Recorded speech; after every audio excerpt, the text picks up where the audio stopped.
بسم اللہ الرحمن الرحیم۔ بیان کیا جاتا ہے کہ بنی اسرائیل میں ایک شخص تھا جس کی بیوی نہایت حسین تھی، جس پر وہ اسرائیلی فدا تھا۔ چنانچہ جب اس عورت کا انتقال ہو گیا تو اس اسرائیلی شخص کو بڑا قلق ہوا اور ایک مدت تک وہ اس کی قبر پر بیٹھا روتا رہا۔ اتفاقاً حضرت عیسیٰ علیہ السلام کا ادھر سے گزر ہوا تو انہوں نے اس اسرائیلی کو پریشان دیکھ کر اس سے سبب جانا، تو جب اسرائیلی نے اپنا واقعہ بیان کیا تو حضرت عیسیٰ علیہ السلام نے دریافت فرمایا، کیا تو چاہتا ہے کہ میں اس کو تیرے لیے زندہ کر دوں؟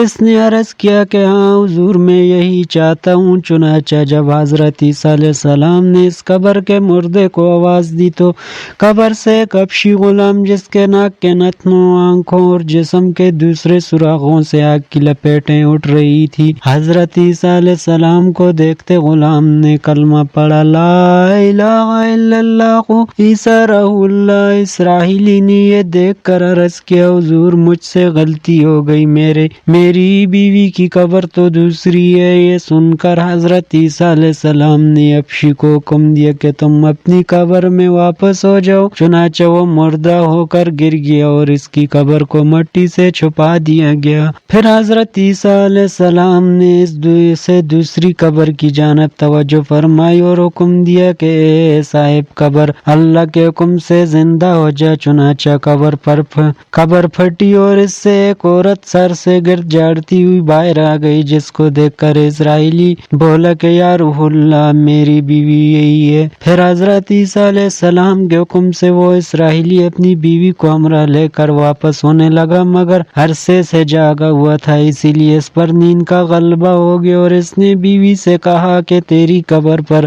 گرائے ہوئے ظاہری اور بیداری نے مجھے ہلاک کر دیا، اسی لیے میں چاہتا ہوں کہ کچھ دیر آرام کر لوں۔ بیوی کہنے لگی کہ ہاں آپ آرام کر لیجئے۔ چنانچہ وہ اسرائیلی بیوی کے زانوں پر سر رکھ کر سو گیا۔ اتنے میں ایک گھوڑے پر سوار ایک شہزادے کا ادھر سے گزر ہوا جو اپنے زمانے کا یکتا حسین تھا، جس کو دیکھ کر شہزادی اس پر فدا ہو گئی اور اس کا دل قابو میں نہ رہا۔ اس نے سر زانوں سے نیچے رکھ اور فطرت و محبت غلبہ عشق سے مجبور ہو کر شہزادے کے سامنے جا کھڑی ہوئی۔ ادھر جیسے ہی شہزادے کی نظر اس پر پڑی، وہ بھی اس کو دیکھ کر اس پر فدا ہو گیا اور عورت کی خواہش پر اس کو اپنے گھوڑے پر بٹھا کر لے گیا۔ چنانچہ اس کے شوہر نے بیدار ہو کر جب اپنی بیوی کو نہ پایا تو نہایت پریشان ہوا اور اس کے ملنے کی تدبیر سوچنے لگا۔ سوچتے سوچتے آخر اس نے نشانہ قدم پر چل کر اپنی بیوی کو تلاش کر لیا،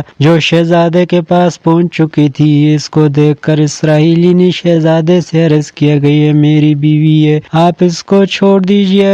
ابھی شہزادہ کچھ کہنا بھی نہ پایا تھا کہ اس عورت نے کہا، میں تیری بیوی نہیں بلکہ شہزادے کی لونڈی ہوں۔ یہ سن کر شہزادہ اسرائیلی سے کہنے لگا، مجھ سے میری لونڈی کو لینا چاہتے ہو؟ اس نے کہا، خدا کی قسم یہ میری بیوی ہے جس کو میرے سردار حضرت عیسیٰ علیہ السلام نے مرنے کے بعد میرے لیے زندہ کیا ہے۔ ابھی یہ گفتگو ہو رہی تھی کہ اتفاقاً حضرت عیسیٰ علیہ السلام وہاں تشریف لے آئے، جن کو دیکھ کر اسرائیلی کہنے لگا، یا رسول اللہ، کیا یہ میری وہ بیوی نہیں ہے جس کو آپ نے میرے لیے زندہ کیا ہے؟ حضرت عیسیٰ علیہ السلام نے فرمایا کہ ہاں یہ وہی ہے۔ یہ سن کر عورت کہنے لگی، یا رسول اللہ، یہ شخص جھوٹا ہے، میں اس شہزادے کی لونڈی ہوں۔ حضرت عیسیٰ علیہ السلام نے فرمایا، کیا تو وہ عورت نہیں جس کو میں نے اللہ کے حکم سے زندہ کیا ہے؟ عورت نے کہا، یا رسول اللہ، بخدا میں وہ نہیں ہوں۔ اس کے بعد حضرت عیسیٰ علیہ السلام نے فرمایا،